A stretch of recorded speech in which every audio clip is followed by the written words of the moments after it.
All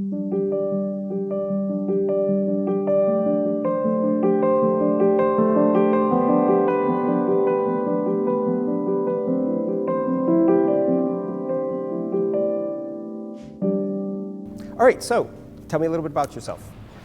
All right. Good. So I'm Troy Powell, and so I've been an analyst and a consultant for about 20 years now, working for a company locally here in Indianapolis. I have a PhD in sociology from Duke University, which we're recording around the March Madness, and they just squeaked out a victory last night. So I'm happy. Most other people aren't, but. Yeah. And I'm Jen Powell, and I am a teacher. I taught at the high school level for 12 years, and then built a business for about 10 years, a direct sale company, and then I transitioned out to be a life coach, leadership development. And so been doing that for the past, 4 years. So absolutely love it. So, and we've been married for 20 years. Gotcha. So, yeah. So how did you guys first meet? Tell us about that. Do you want the full story? Sure. Sure. Sure, So, you can edit out. I was going to say. So we met one night we met at college at Taylor University. And so my friend and I were always in the library studying, because I thought if I didn't study super hard, I was going to fail out of college. So I was always in the library. And Troy walks up, and he knew my friend because they lived on the same floor together. And so I'm looking at this kid, and I'm like, I have no idea. And Taylor's a small school, right? So I'm like, I have no idea who you are. I don't even recognize you. So what comes out of my mouth next was, I don't know you. Do you get out much?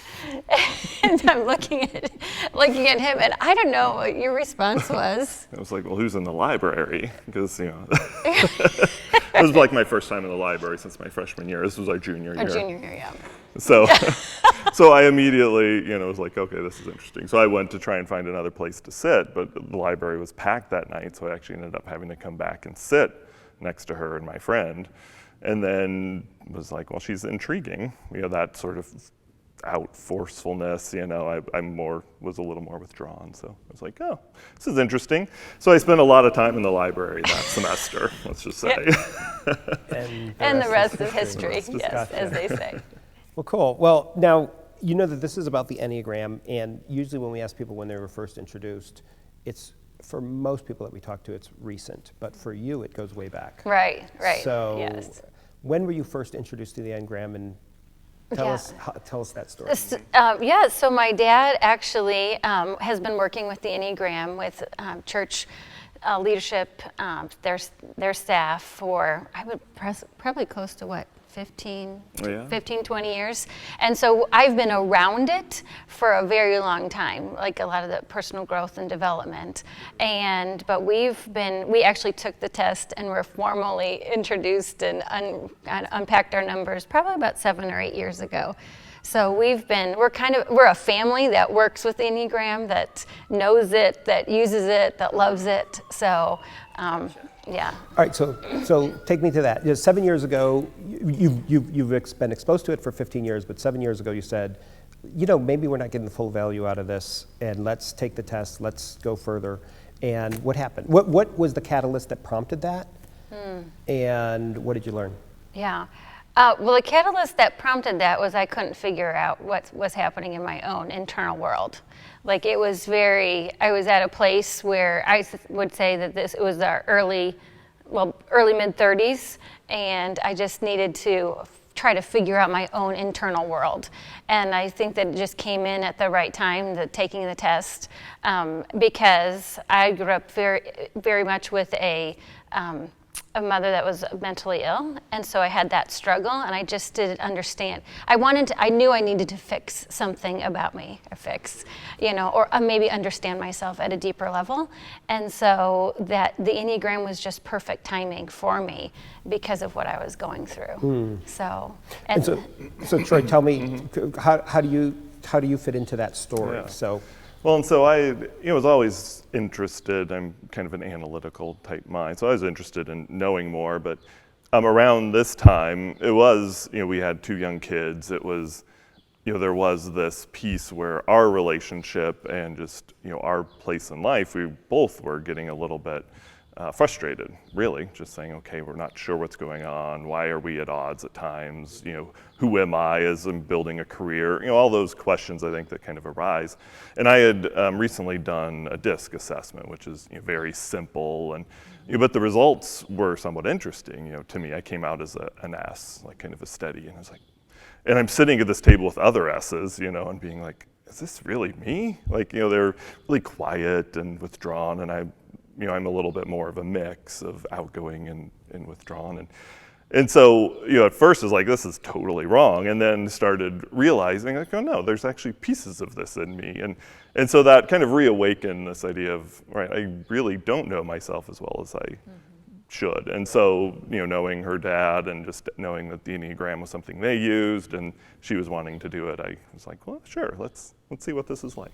So even though your dad had been involved in it for 15 years, he didn't force it on you guys at all? No, it was more like a dialogue of, this is what I'm doing, and I don't know, I just think that everything has divine timing. It was just perfect timing. So no, I think that it was a good, yeah. And we were really the first of the family to take it, other than, so her dad is Rich Plass, and so he's written a book that talks not really Enneagram focused specifically, but about the relational soul is the title of it, right? And so he's done a lot of things and uses the Enneagram as kind of a core of it, and so he never pushed it with anybody, and we were the first ones of the family to take it, and then it was probably another 4 or 5 years till anybody else took it.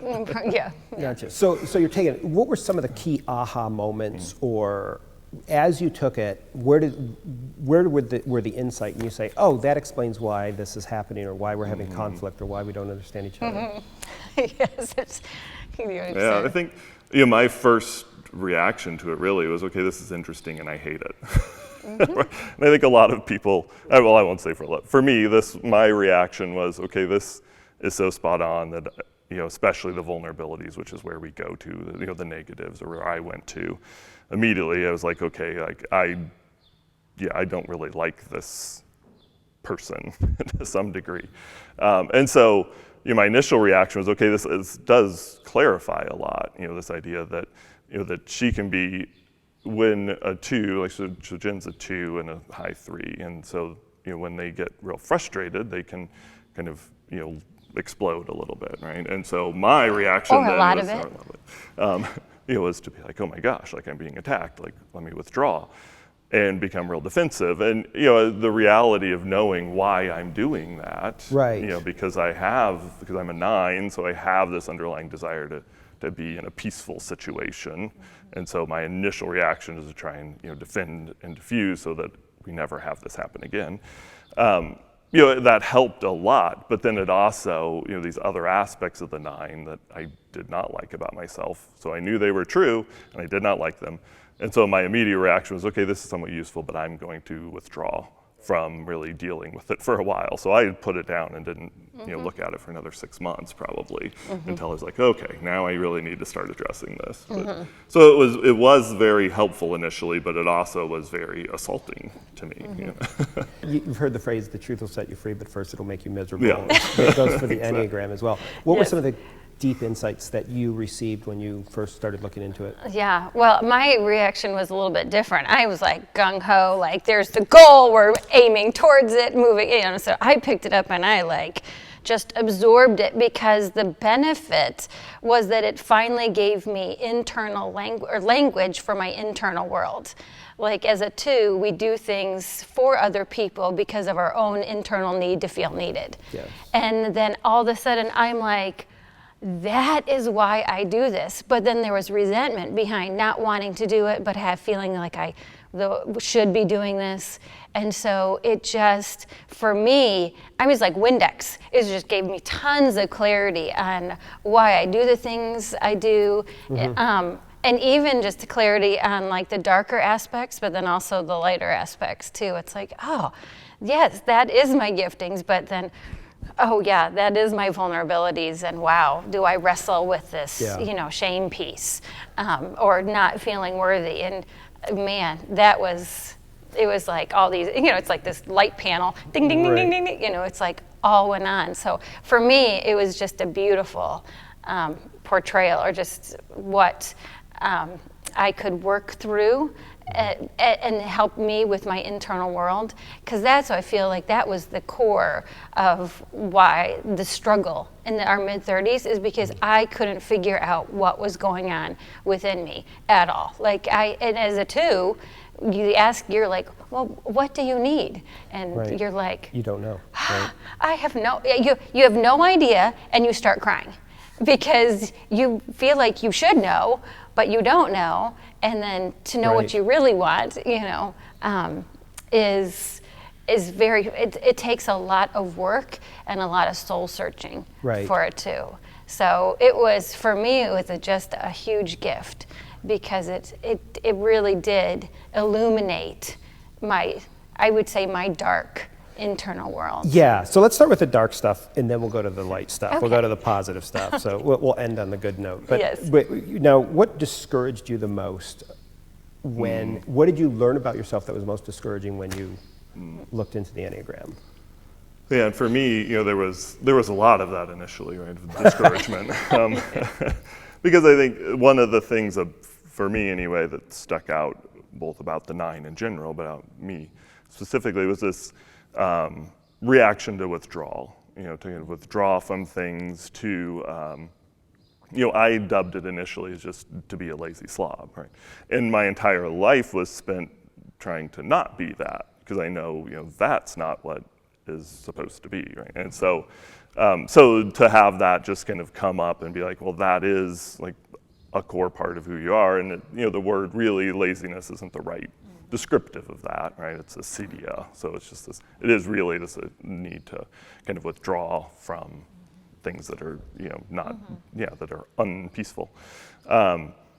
But so that, that initially was very hard for me to come to grips with, and that's what I focused on. It was like, okay, well, I always knew that I had this streak of avoiding stuff, and this is just telling me that that's really who I am, right? And so, that part took a while for me to work through, as, and through kind of, Jen's dad's coaching, and through reading a lot of stuff about it, it was the sense of, hey, you don't get rid of the negative, the vulnerabilities, by focusing on them, right? You get rid of them by focusing on the positive and expanding, those gifts. So that was the big transition, for me, was to be able to say, yes, these things are true. Like, this is something I'm always going to, war with, but now I can recognize it. Mm-hmm. And, that realization, I think it was, Richard Rohr's stuff really helped for me with that, was this realization that really, the self-discovery is about, it's not about fixing and getting rid of the things we do that, are the vulnerabilities, but it's being aware of them. Being like, I did that again. The goal is not to never have to say, oh, I did that again, ever again, but it is to be able to recognize that, so that we can, not necessarily avoid it, but so you can keep it from expanding. It's like the whirlpool effect. So I can stop going down, the spiral. I can be like, oh, well, let me steer out of this. And so realizing that it's, that awareness and that self-knowledge was something that I could use and was beneficial, as opposed to just that it was something that was constantly, making me guilty. Because that's, with the 9 and the gut triad, that guilt is kind of overwhelming. So. Yeah, and I think the key is, is the awareness piece of the Enneagram. It's like, and you give yourself grace and understanding, going, oh, you almost, you're like, oh, there it is again. So instead of going down this swirl of like getting way down, you catch yourself back here, and you're able to make a different choice because of your deep level of awareness of how you respond to situations. So yeah, it's almost like awareness and acknowledgement is half the battle. Oh, mm-hmm. So, yeah. So what is like one of the most discouraging things you learned about the Enneagram when you I think probably like I don't do things altruistically, as a two. You usually do things, and a truly non-resourceful two will do things with strings attached. Like, I'm going to do this, but I have a little memory bank, saying, okay, well then you owe me, as opposed to, but what it also freed me too, because it was like, I can say no. If I don't want to do that, do I really want to do that? Became my question to myself. And if I said, no, I don't want to cook that person a meal, or, really run all over, and because then I realized that if you weren't appreciating me enough, this is where the major fights were. Right. Where if you're not appreciating me enough because I've done all these things, well, then hell hath no fury. I love that phrase from Richard Rohr, because then the two just flips that switch, and it is like all fire and brimstone. And Troy took usually the brunt of all of that. And I knew that I think that was the piece, the discouraging piece, is that I knew that he took all that brunt, but I didn't know how to stop it. Right. Like, I didn't know how to stop the swirl because I had no awareness early on. And so he got all of my, all the anger and frustration that I felt because I didn't know what to do with it. And we had plenty of screaming matches. So. And I reacted beautifully to it, as you might expect. Because I'm as a 9, it's a full-on a frontal attack. Yeah, so Well, I'm sure that many people who are watching this are going to resonate with that and go, I'm in the same way. What advice, I don't want to, I just think that sometimes acknowledgement and self-awareness would come across as that's not enough. I'm acknowledging. Sometimes acknowledgement even furthers the spiral because we ask ourselves how we're feeling, and then we stay there. Like, you got to continue. So, what advice would you give to a married couple that are in the middle of a downward spiral to just stop and reverse it? Work on yourself. End of story. You're I feel the most important relationship you will have for a lifetime is with yourself, because you have to live with yourself for forever until you die. And so to be able to understand yourself, I had to realize it wasn't him. It was what was triggering me. He was just flipping the switch. That all of a sudden I'm like, why am I getting triggered? What is it within me? Because I want him to do all these things because I have his need to be that, edify, Jen, you're great, yeah, we're going to do this, and but that's not his responsibility. It's not his responsibility to make me happy, nor is it my responsibility to make him happy. So I would say with married couples, the thing is and I work with married couples, it's work on yourself. I seek people individually because that's what happened to us, is that we worked so hard on ourselves that all of a sudden we were able to communicate better, to have deeper vulnerability. So, do you want to? Yeah, and I think, it is a few myths of marriage that, we had bought into. I had personally bought. I remember the first time that my counselor said, "Hey, it's not your job to make Jen happy." I was like, well, yeah, it is. Like, I'm my husband. Like, my role is to make her life great and to make her happy and complete her, and that I think most people buy into, and I still do at times. And so that that break to say, well, no, it is my job to love her, but that's different sometimes than making her happy. It's not my job to hurt her. It's not my job to intentionally make her unhappy. But how do I kind of realize that I have to deal with my stuff, not try and fix her stuff. And so, for me, it was a lot of realizing that when I did get triggered, what was it about me? Because it was always about my identity. When I got mad at her because she got mad at me, that defensiveness was always about defending an identity that I felt I needed to have. That was not true. That was not true. Yes. So I needed to create peace in our relationship because that's what's supposed to be. So immediately upon her, attacking me for not doing enough, or for not helping her enough, or for not appreciating her enough, which is kind of what the two is going to really look for, my immediate response was to defend myself. Well, no, I do all sorts of things. Like, I am a great father. I am a wonderful husband. Like, because I'm always asking myself, how am I doing? Like, how am I doing at putting things in place to make our family and our relationship just wonderful and idyllic and peaceful? And so then it became how I had to very adamantly defend against that attack in order to prove out that I am this, great and wonderful person at keeping the peace and keeping everything great and hunky-dory to some degree. And so when I immediately could recognize that and say, that's actually not my job to make her hold up my identity. It's my job to understand who I am, what my gifts are, and what I can do to help and to be part of a solution, not to make her believe that and to reaffirm my identity. Yes. So we're throwing out some terms that I just want to give definitions to, because we talked about identity, and I've heard it: true self, false self, our identity versus who we are at our authentic core, those kinds of things. So why don't you give me a definition of identity and give me the definition of something that is our true self? That's a good question. For me, and so I don't have what might be the more clinical or perfect definition. There's a lot of great people to read who will give you a better version of that probably than I will. But for me personally, I had to distinguish between what my gift is and what my identity is the way I kind of think about it. So it might not be perfect, but it is this idea of my desire as a 9 is for, at a very general level, for peace, like for things to, everybody be getting along, for things to be going smoothly and well. But what I had to realize is that what I wanted was an identity where everything is always peaceful.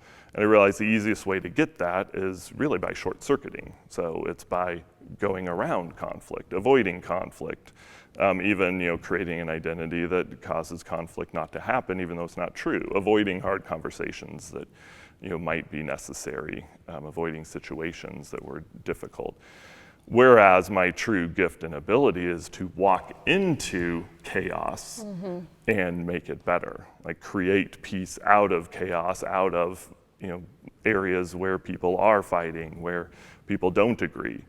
And so if I stick with the idea that I have to maintain my identity of being a peaceful person, then I'm going to avoid actually using my gift like I should. And so to me, that true self of sorts is sort of the gift that the type has to give to the world. Right. Which my gift is to actually walk into chaos. I walk into things that are very disconcerting to me and to others, and to bring peace which is to it. Counterintuitive, which is the opposite of your natural tendency. Yeah, my natural tendency. So.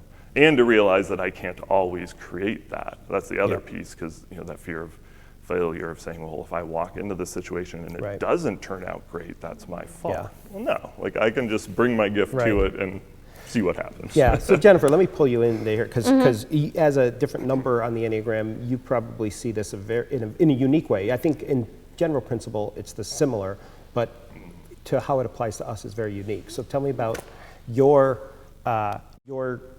unique experience with having an identity and having a true self, and how those help you to understand what you were truly created for. I feel that the true self is more of you operating in your most resourceful aspects. So you've pulled in all your most resourceful aspects, and that's I see that as the true self.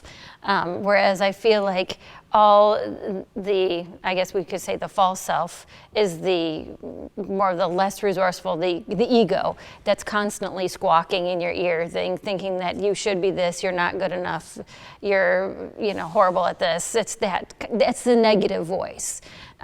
Your true self I feel is always going to be kind to you. It's going to be gracious to you.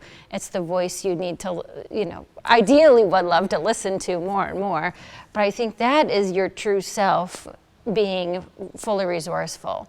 And I think that the identity, in my mind, the identity just follows along. If you're operating in your true self, that creates a strong identity on who you are as an individual, as a person. Right. So that would be my short version. Okay. All right. All right, so now let's take the Enneagram and apply it to your marriage and to marriages for people who are listening. How has, let's see, well, let me back up. Let me ask you this. What don't people realize about the power of a good marriage and how it can help you? Mm-hmm. Yeah, I think, there is I guess a tendency sometimes to think of a good marriage as a perfect marriage, right? To be like, oh, like if only we had a perfect marriage, then things, and so I like the idea it's a good marriage because, every marriage is difficult and rocky and, all of that. But I think for me anyway, the idea of a good marriage is one where it doesn't go down the spiral of the whirlpool as deep. I think, a bad marriage to me is one where it's just two people consistently spiraling and attacking. Nobody wants to be vulnerable because nobody feels like they can be vulnerable because their identity will get crushed by the other person. And and so many times I've seen that where it's you really do at some point say, well, like I don't know that you guys will ever get out of that because it's just tit for tat, back and forth. You did this to me, I'm going to do this to you. You did that to me, so I'm going to do it back to you. And and it just continues to go down. Whereas I feel like what shifted for us anyway that made it a better marriage was that ability for both of us at points in time to be like, yeah, I kind of nerfed that one. Like I just totally went to that bad place there, and and maybe not right in the moment, but to realize, hey, let's give each other some grace. The hard part is when one person's not ready to do that. Somebody's got to do it, and I think what helped us was both of us started doing it at a pretty similar time. So it really did help our marriage become better. Gotcha. So Jennifer, how would you answer the question, what don't people realize about the power of a good marriage? So the power of a good marriage, yes, good. great, good, whatever. Yeah, first of all, it takes a lot of work. I mean, that's just the part of that aspect is that we worked really hard because I saw what it could become, and it scared me. So it's like the fear of loss versus the what is it, the excitement of gain or whatever. So it was more the fear of loss of I saw this in my family, I saw the patterns repeating. But as we worked, I feel what was the benefit of a good marriage is that, one, like you said, is the vulnerability. We started learning about ourselves and then we could expose those vulnerabilities and ask each other questions. Like, oh, I feel like you're kind of withdrawing a little bit. Is this because, as opposed to before, I would think of his withdrawing as rejection. Right, and so you can ask the questions, but in that vulnerability, you give the other person a place to be the truth speaker in your life. You can say, I see this is true of you, but what's happening? And then also, it's just the power of a good marriage. It just ripples effect to those that are around you, those in your family. Mm-hmm. And also you give each other, you challenge each other, you encourage one another, as you grow. And then I always say to him, because he's so stolid, like 9s are very gut response people, and with me being a 2-3, I'm like, woo, with all my feelings, And so I tell people, I say, he's my true north. It's like he's a sounding board. Like I say, okay, this is what I'm thinking, and I have learned to trust in his gifts, and he's learned to trust in my gifts. So I say, well, run this through. You don't have to answer me right now, but run this through. Tell me what you get. Mm-hmm. And I've learned just to say, okay, I don't necessarily get that right now, but I trust your gut. And typically it's been awesome. Like it hasn't, because I've given him that, I don't know, maybe right or power or whatever to speak into my life. I mean, that's what you want in a good marriage, is saying, okay, you're for me and I'm for you, no matter what. And so to be able to play that out, Right. And it's just beautiful. It's a great, really, it's a picture, of, not to be too legal, it's the Christ in the church. It's like that sacrificial, like, I love you, so I'm putting your needs above my needs. But the thing is, it works. It just, I don't know, it just works. Well, to go back to your father's book, The Relational Yes. Soul, which I read, which is he's like, we were designed for relationship. We have to have it. Yes. We're not, people who are not in a marital relationship have some of them are doing great. And we both respect people like Richard Rohr, somebody who's chosen a life of solitude. But in a relational soul, it means we were designed for relationship. And sometimes God can meet that need, and sometimes he chooses to meet it by himself, and sometimes he chooses to meet it through a partner. But we were created for it. Absolutely. So, Yeah, and I say this, kind of that idyllic, part of marriage is not something that like we personally live in all the time by any stretch, right? And so, and that's I think what some people get frustrated at, is saying, well, that's the way marriage should always be. But we're all imperfect people, and so, but it is this idea of, much like Christ in the church, or again, in any religious tradition, there's this concept of just how can you love someone for who they are, not for who, one, you need them to be, or who you want them to be, or who they can be even.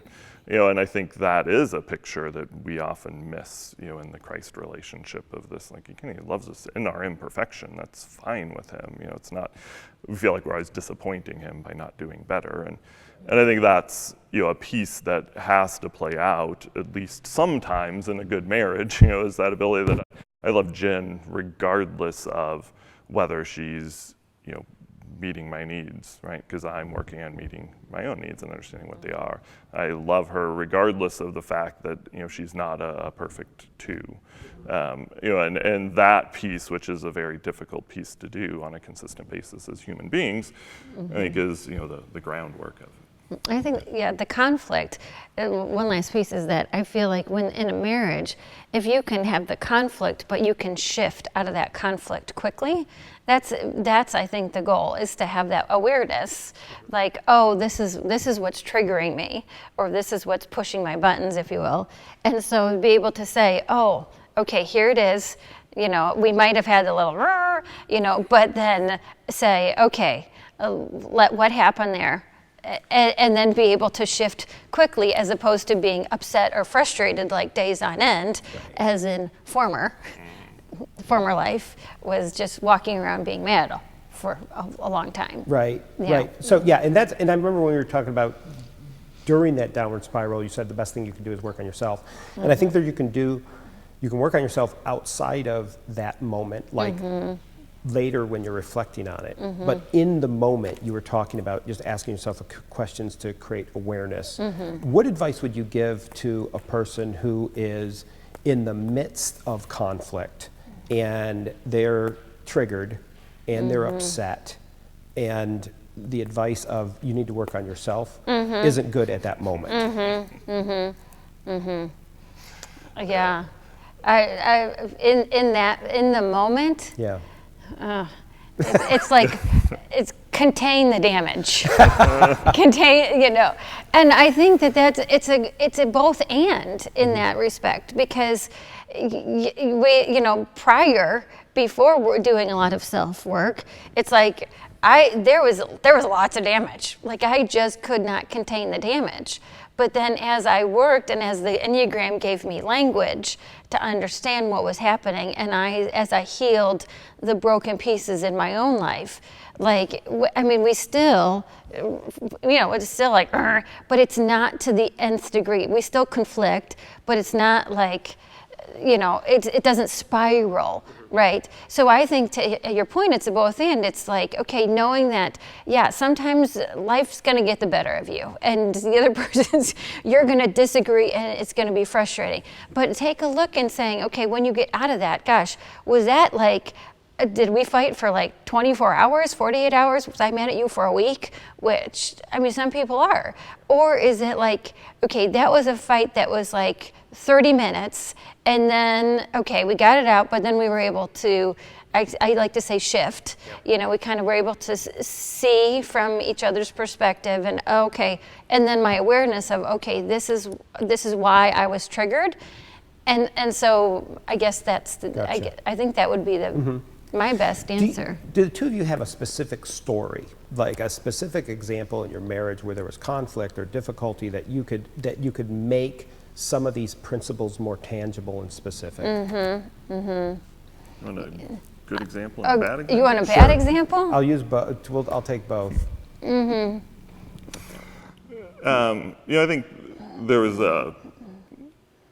one of the ones that sticks out to me, and I don't know if you remember. That's the other part that's funny, is the ones that stick out to each of us are not always the same. But it was, you're right in the midst of, both of us were seeing counselors. We were both kind of starting this process, and we were getting our roof redone after hail damage, right? And so we had a friend who had a roofing company had come and talked to Jen. I wasn't there, and then and it was kind of confusing, like they hadn't gone through all the details, right? And then Jen got another roofing guy to come out, and he gave slightly different answers, and so we went back to the other one, and she just kind of was like, you make the decision. So I decided to go with the first one because they ended up answering our questions, and I felt like we're a little bit more above board. Well, she really wanted the second one, and so then it became this big, like, just all of a sudden, this like outpouring, and it wasn't just about the roof, right? It was about all the other things that had been going on and frustrating her and overextending and all of that. And so, it was just this sort of explosion at me, and of course I'm like, well, you told me to make that decision, and so then I immediately go into defense mode to say, well, why everything I did was right, and that you have no right to say that I'm frustrating you and I'm not doing enough, and and so it went on. I mean, it was probably a good week of just like every time we saw each other, it was just like something else, and anger and frustration, and and it all was, for me, looking back on it, and what we've figured out in subsequent arguments is, for me it was this, like, I need to defend against it, like I need to get you to understand why I wasn't wrong. And for her, it was just a whole lot of things that were going on. And so I wasn't going to give in because, I was right, and I had, I was in a good place. And so it was just that ability to continue to spiral for quite a while until I think we finally just, through our separate, counselors, were able to work through our own stuff and come to conclusion. But that happened, more often than not. It was usually something Jennifer, small that just. So tell me your perspective of that situation, and what was the argument really about? So I think the truth, we were moving. I think we had somebody living with us at the time, right? We were trying to get all these ducks in a row. I'm packing the house, painting the house. It was almost like I really did want him to take that, but then I realized what the underlying issue was that the person that I wanted was a friend. And so as a two, it's like, oh, what are they going to think of me? And then I didn't use that person, and I think that ended up being because this is pre-Enneagram. So I think that ended up being my trigger, like looking back and saying like, oh, what were they going to think of me, because I didn't use, and it was like a close friend, like brother-in-law or something like that. But then I gave it over to Troy, but then I didn't really want to give it, so then I wanted to take it back. But then I couldn't take it back, and I think that created some anger, because I'm like, well, I'm doing all these things, and you're not appreciating what, and then you should know what I'm thinking. Right, because it became that of more of a what's this person going to reflect back on me, and what are they saying about me? Gotcha. Right, as the two. Yeah. So that really, I think that was all that week-long conflict was the kind of the nugget of Gotcha. truth in the whole thing. All right. Do you have another story with a happier ending? That was a pretty happy ending, but we figured it out. We stayed together. Full defense, about because I'm it. an Enneagram 2 as well. He said, "Do you want a good story, a bad story?" And I said both. And so the first story I just assumed was Yeah, it wasn't bad. was a less successful one. And now I was wondering, that Right. was pre-Enneagram, so maybe post-Enneagram, something similar happened, but you were much more resourceful. Yeah. Well, I'm Is just. there anyone? No.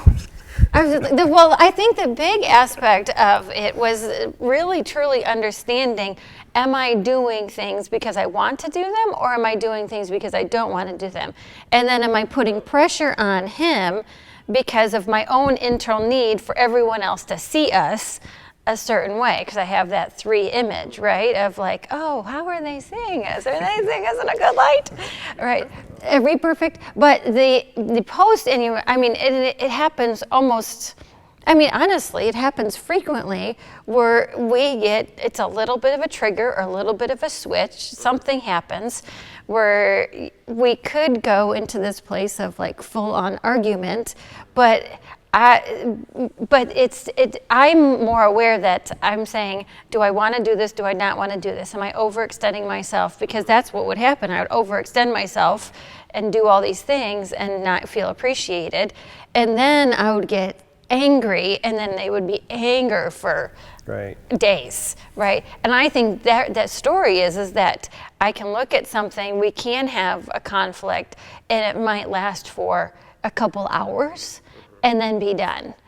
I mean, so the whole entire perpetuation of like, and it used to be, we used to see it in an argument, and it was like, not just this, but then, do you remember 5 years ago when da-da-da, and I'm like dragging up the past, But to the point is that I stay on target. It's like, this is typically, I mean, most of the time, to be perfectly honest, I try to stay more on target and not let my upsetment with him affect our children, because that was a big thing that I saw, is that I'm upset at you, so everyone's going to feel the brunt of my upsetment.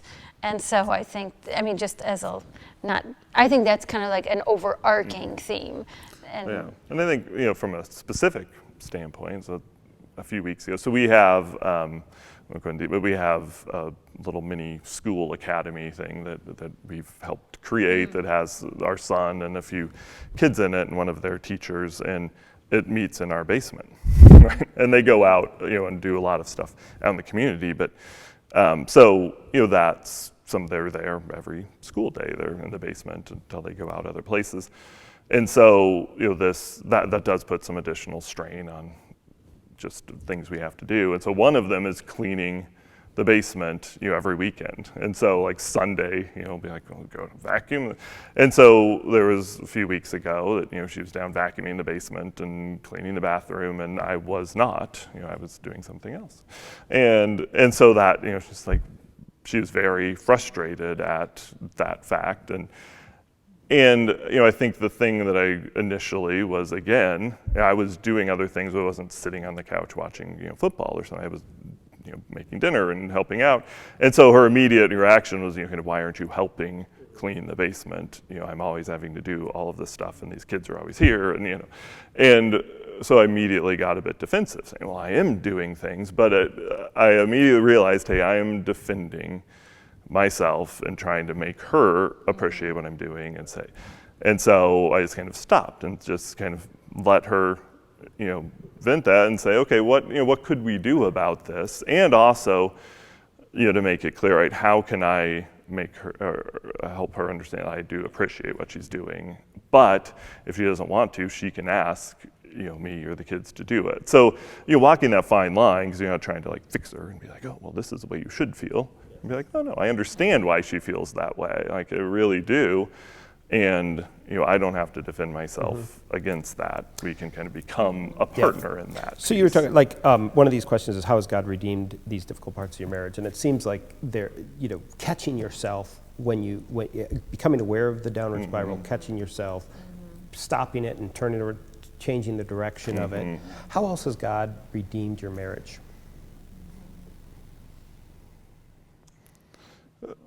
I think, I don't know, there's probably a lot of different ways to take this one, but for me, a lot of that redemption is, I kind of look at how God redeems situations and people and brokenness, right, is kind of the core of it. And I think it was really through a lot of these difficulties that we had in marriage, a lot of these disagreements and frustrations, and kind of, being at a place where like this is hard, is this worth doing anymore? Really, there were times, never really fully like saying, hey, what do you think about a divorce? But where there was these points, you're just kind of like, oh my gosh, is this like, if we're going to keep this level of effort just to hold things together, is it worth it? Right?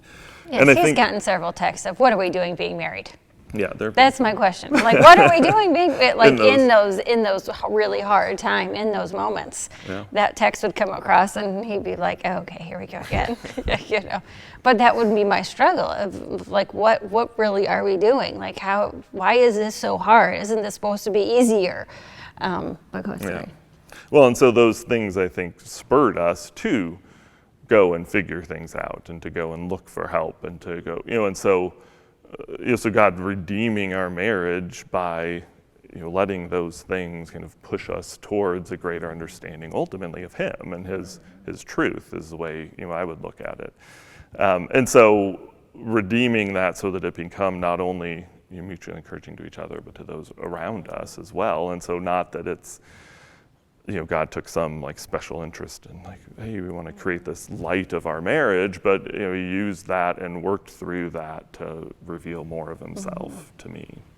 And I think too, it's like as I work with people, like I see us in other people in so many different ways, and I try to encourage, because I'm like, if we did it, if we could do it, you can do it. Just you've got to stick to it. And I think the idea is that it's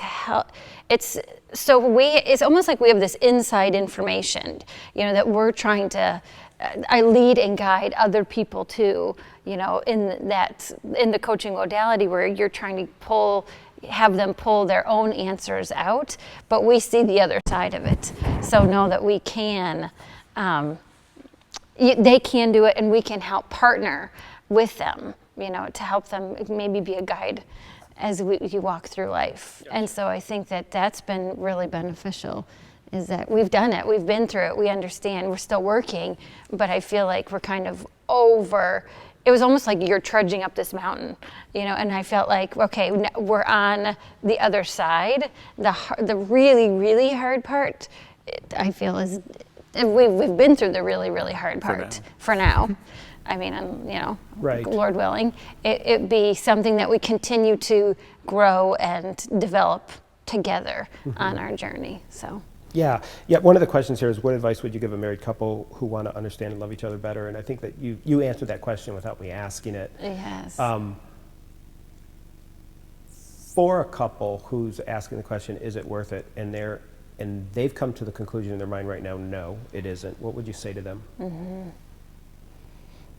Ooh, I would have to know the couple. But I would just say, I would ask them, why is it not worth it for you? What's going on? And my one question would be, have you worked on yourself? It's like, what's happening? And a lot of times it is attached to the past. Mm-hmm. So it's kind of like, are you repeating a similar pattern that you've seen in the past, and you're going to just repeat again? It's kind of like it's because that has happened in my own life, where I've seen a repeated pattern, and until that repeated pattern has stopped, I continue to do it, or until I have awareness. And you don't have awareness of the patterns in your life until you've done some work, so that you it's that Windex. It's like it kind of gets a little bit clearer, and then you wash it, and a little bit clearer, and so all of a sudden you're like, oh, I get it. Like, that is my learn. That is what this pattern is all about. And now I see it and I can break it. So to a couple, I would ask them individually, do you have a pattern? Because if you don't break that pattern, you're just going to go do the same thing. And that's why, I have gals that come, I always pull in the same type of guy. And I'm like, okay, what's the pattern? What's the pattern you're looking through and you haven't fixed, or not fixed, excuse me, haven't maybe figured out. Addressed, thank you. Well, no, that's such a unique perspective, because I've read numerous books on the Enneagram, and they always start with the number, and then they say, what are the strengths and weaknesses of the number? What are the dark side of each number, and things like that. But you're starting with the pattern and then saying, okay, what does the number tell you about the pattern?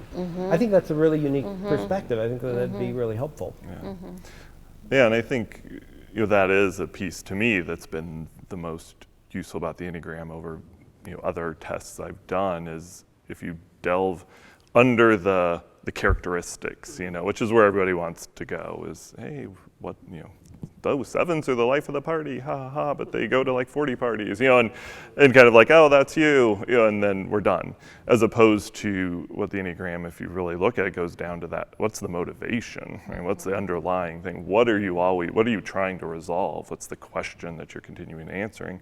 And that's the thing that causes these behaviors, both good and bad. Right. So unless you address that, just again to focus on, well, I want to do less of the bad stuff and do more of the good stuff. Well, you really need to understand, why are you doing it all to begin with?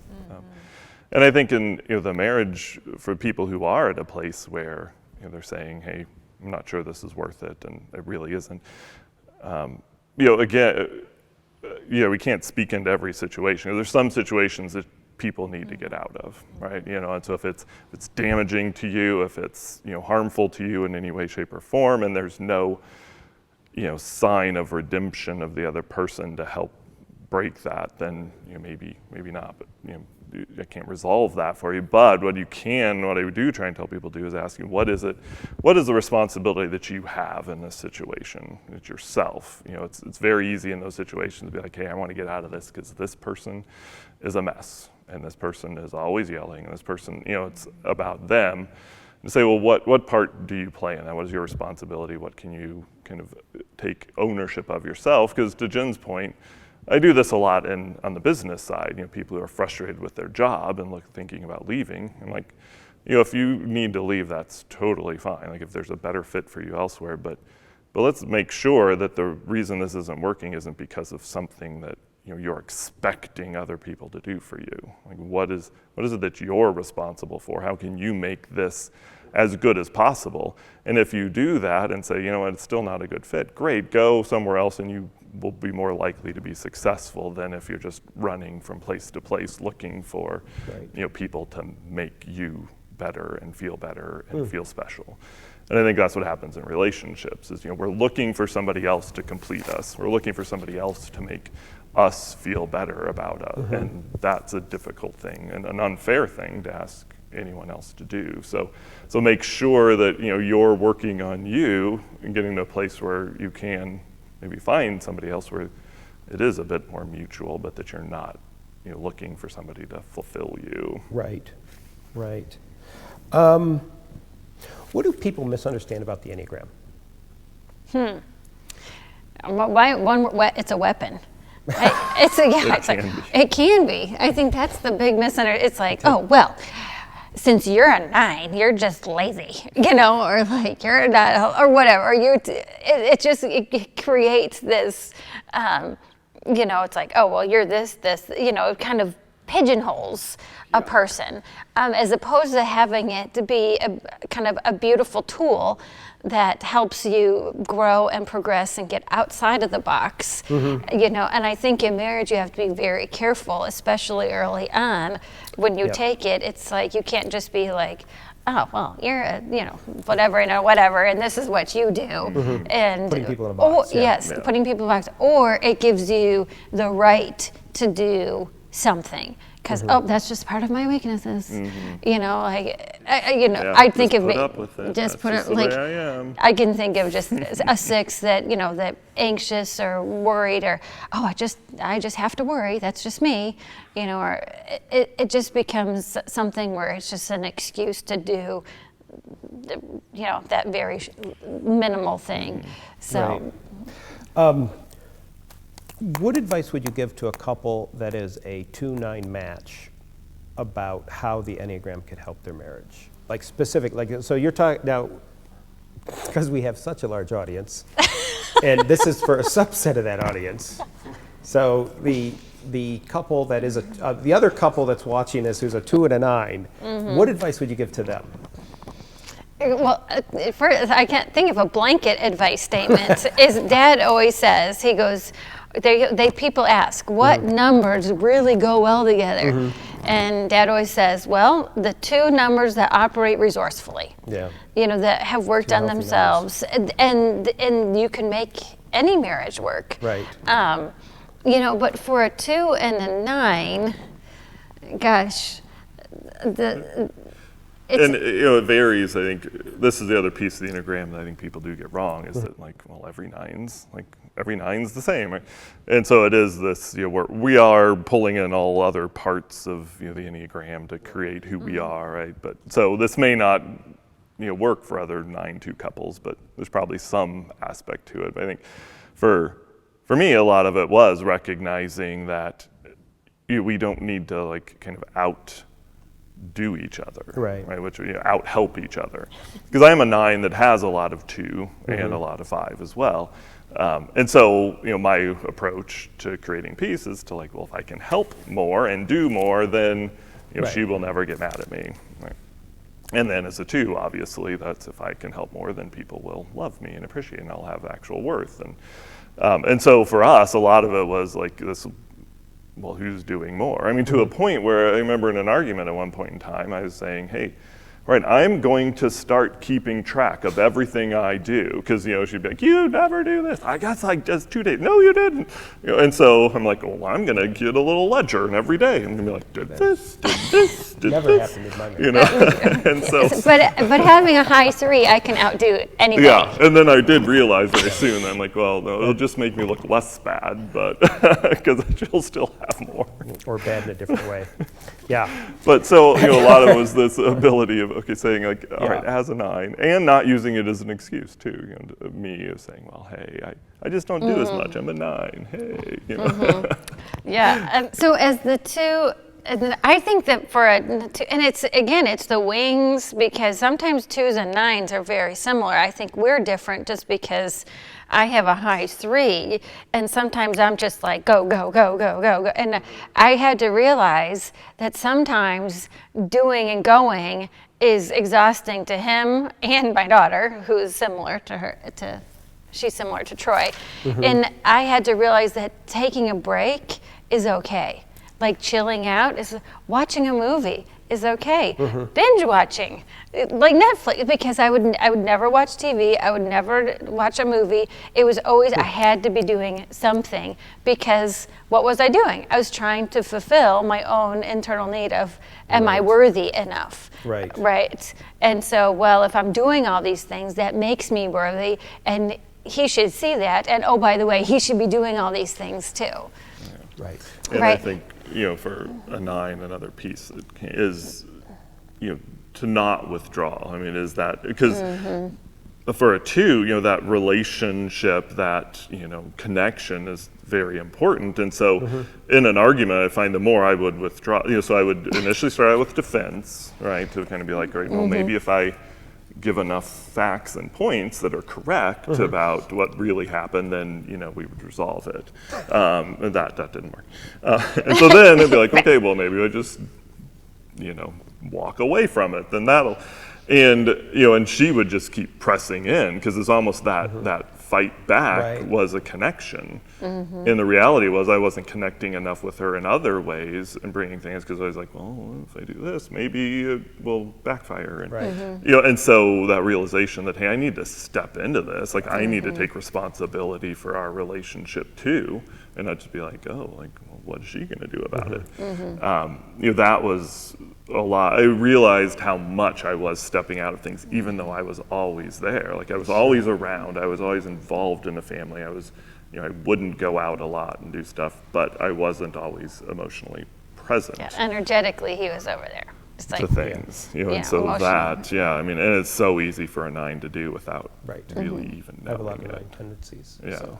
Yeah. So it's just that stepping in whenever and always, Yep. and not always, I guess, because we need our time. But Okay, so Jennifer, this question's for you, and we'll go back and forth, but we'll ask Jennifer first. If you had a global stage to advise about relationships for all the people who are watching, what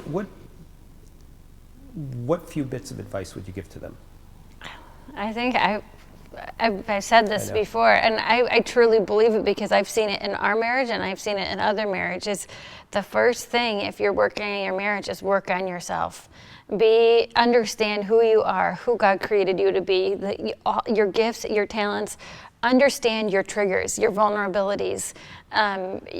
Love yourself. Give yourself grace as you work through that journey, because when you can't, in my opinion of one, you can't be fully connected if you're still really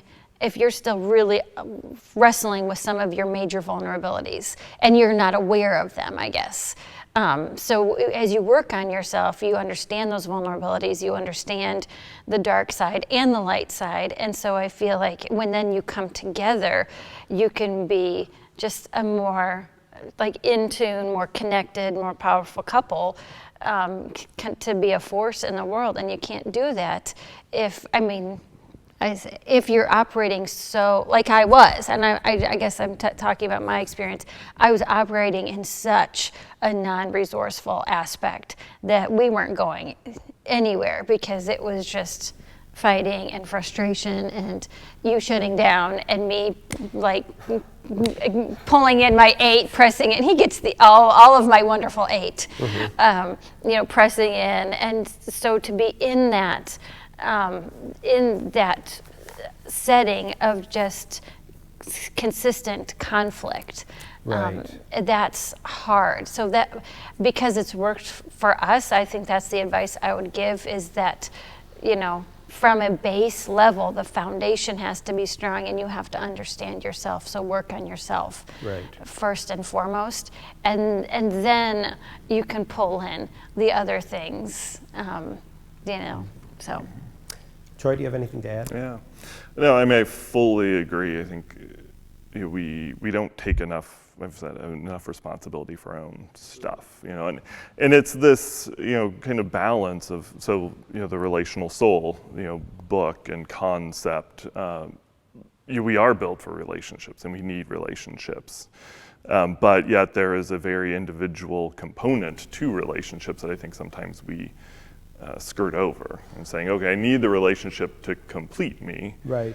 And there's a truth to that, but we need, a healthy relationship to do that, and that requires, it's the whole hurt people, and healed people, heal people. And it's kind of a little trite thing, but very deep in its truth.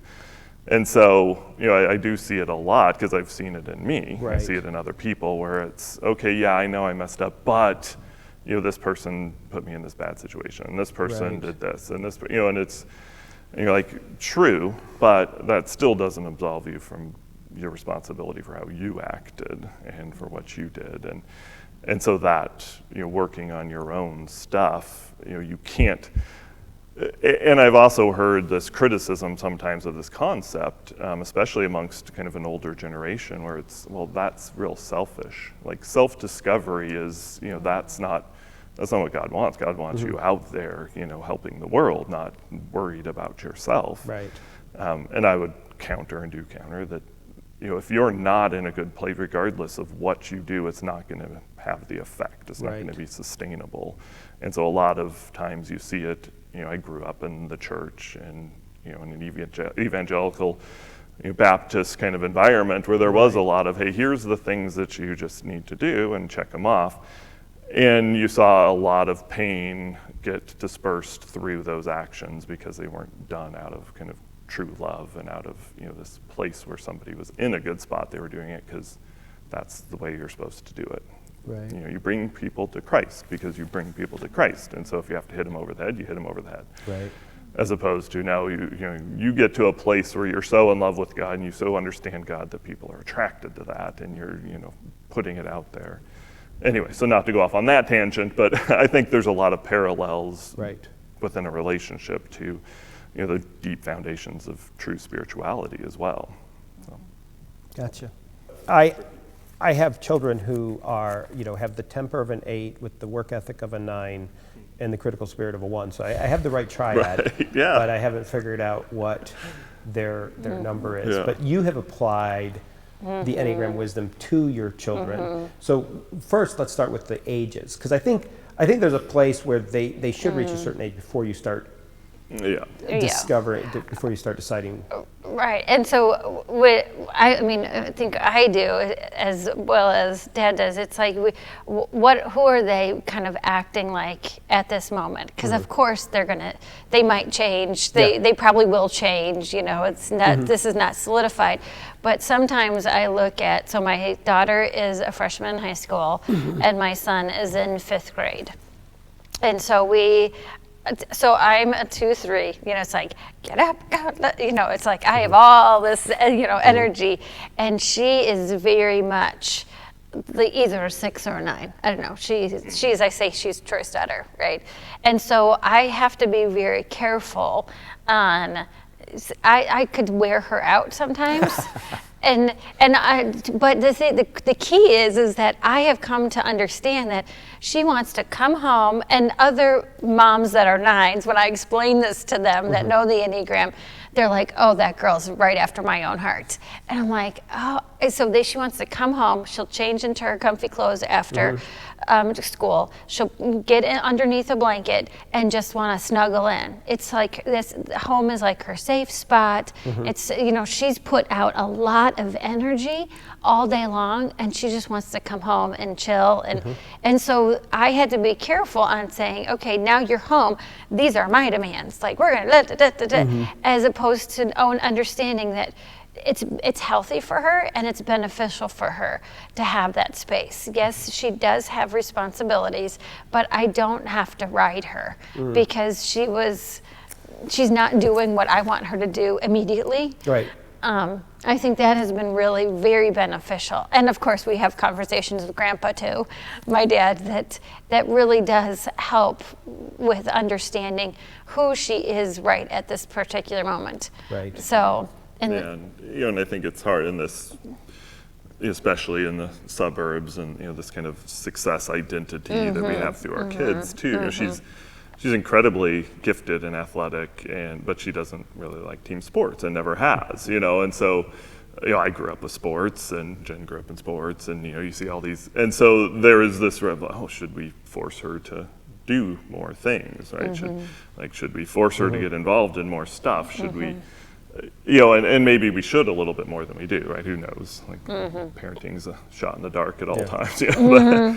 But it is, I think, through this ability of recognizing kind of who she is. She's incredibly gifted artistically as well, and so our first skin is like, okay, well, you need to go paint more, go do more, go create more, and as opposed to she will do it when she feels ready, and she'll just all of a sudden paint a bunch of stuff, and so not kind of putting our view of, well, if we, all these other people have these kids that are doing all these things, we need to have a kid.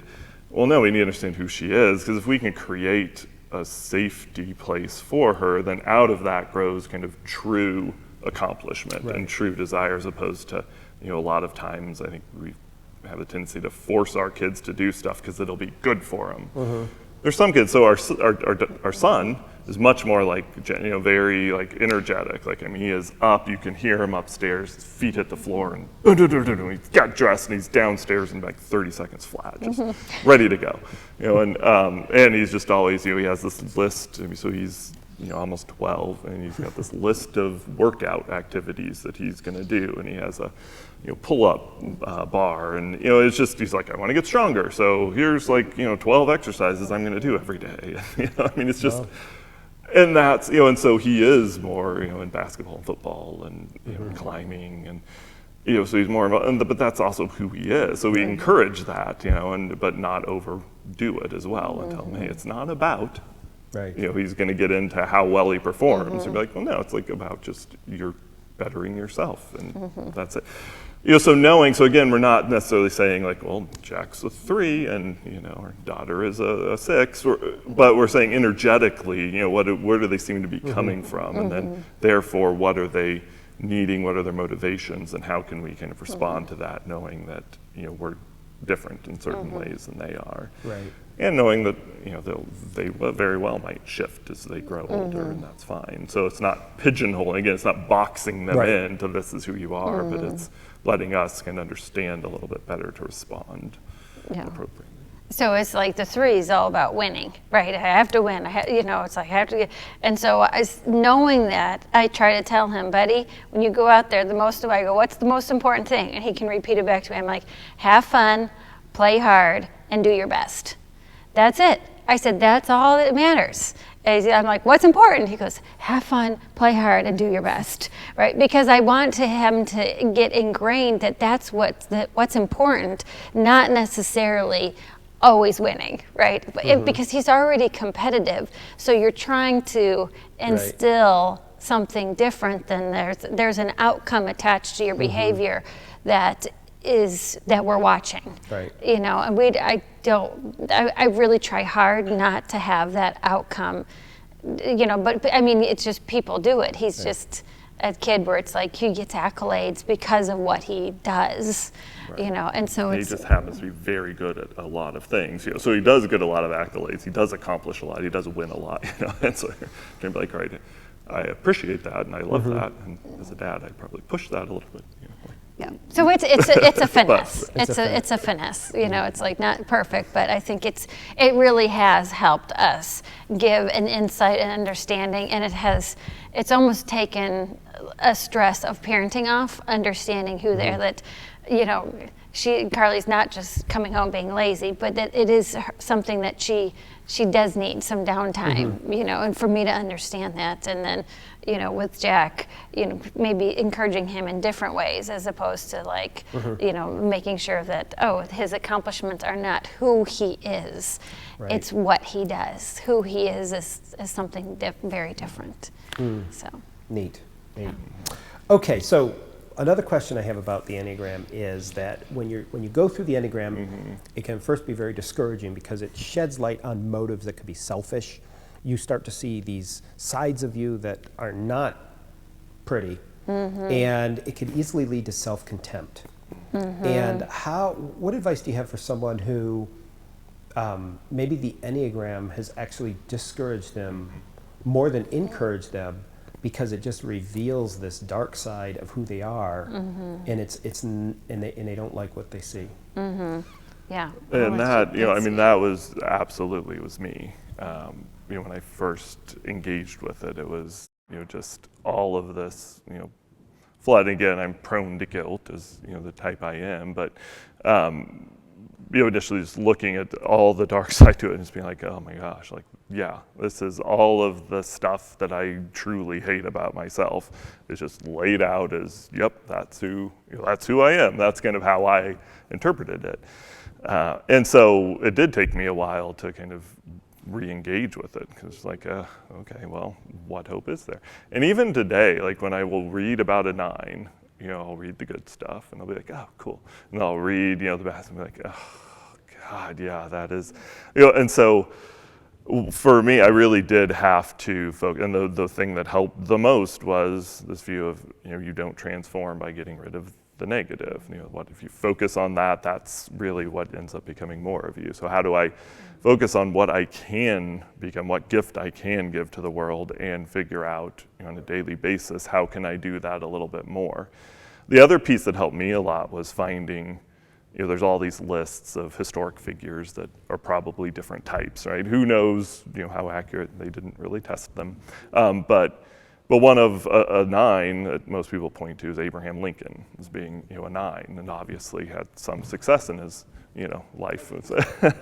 And so the ability, I read a couple, 2 different biographies and a lot of articles on Abraham Lincoln of just the depth, not the high level stuff, but the depth of like who he was as a person and how that carried him through and how he applied that in difficult situations. And that was incredibly encouraging to me to be like, oh, okay, like this is how, I can play in the world and really have an impact.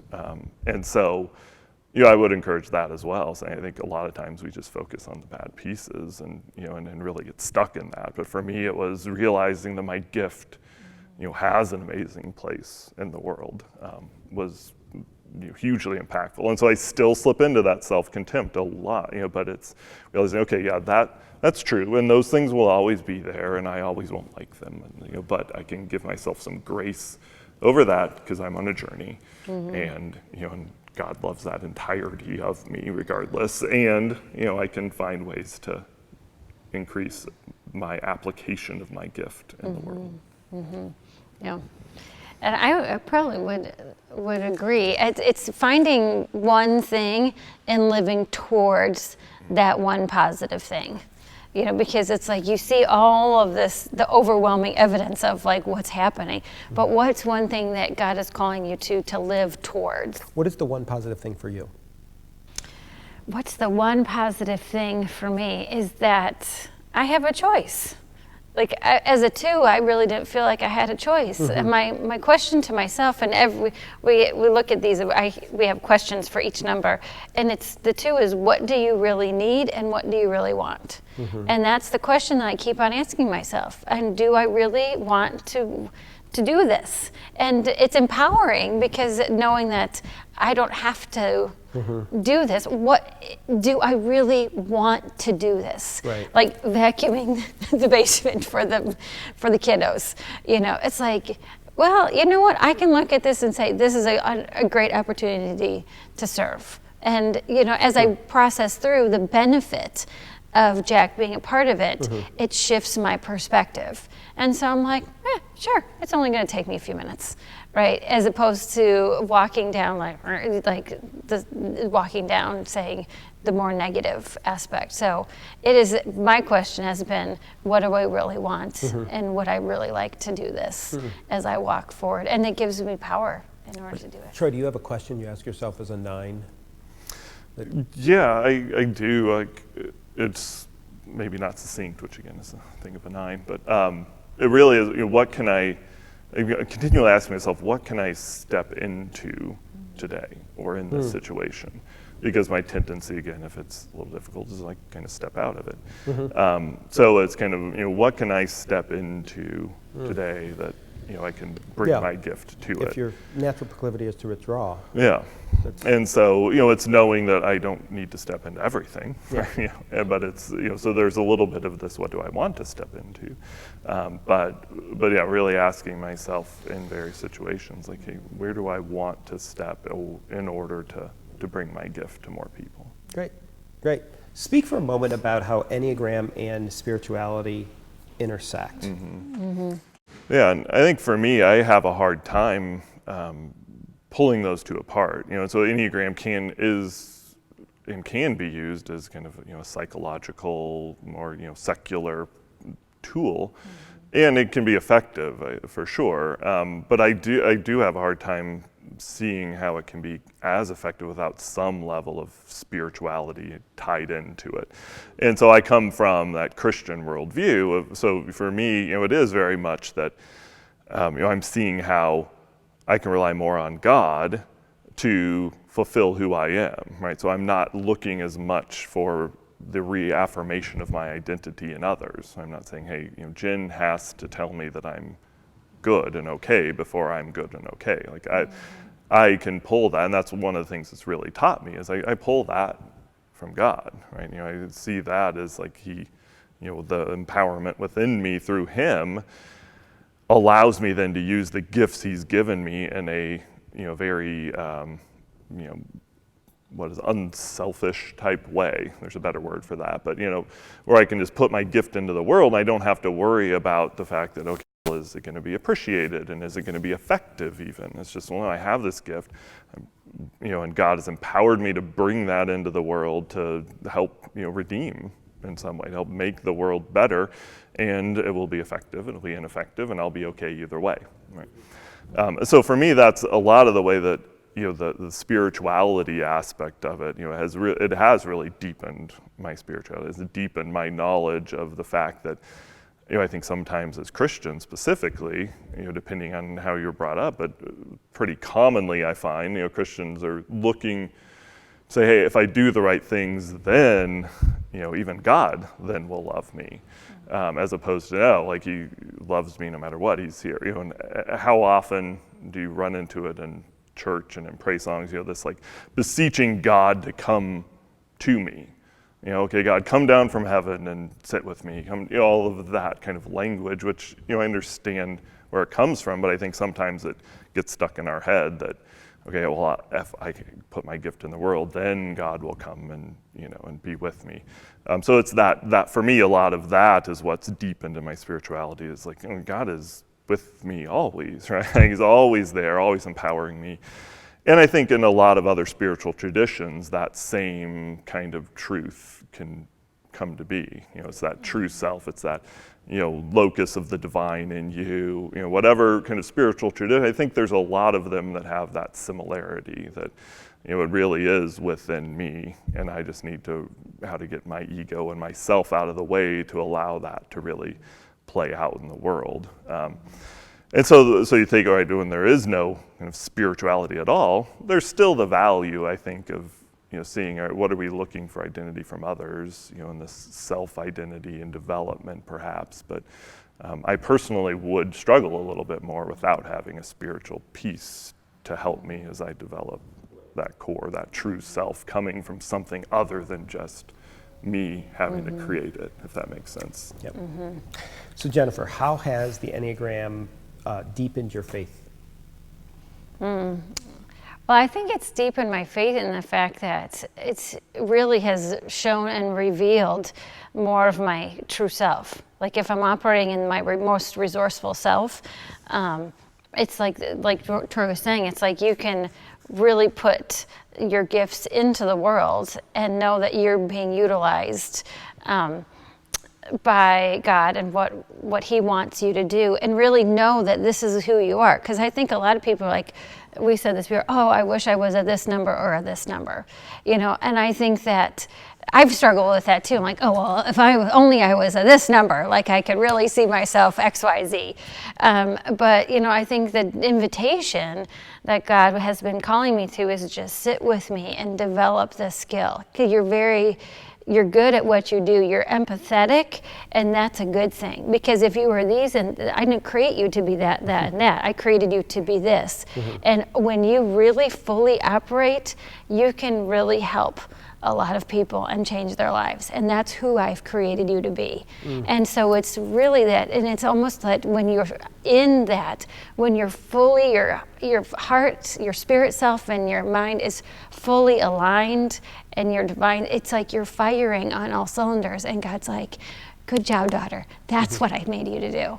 And it's like, it's so exciting and so rewarding that then it almost really feels like you're partnering. It's like, God, like you have the divine with us, but you really truly feel that you're in step and walking side by side with God, with his purpose in your life.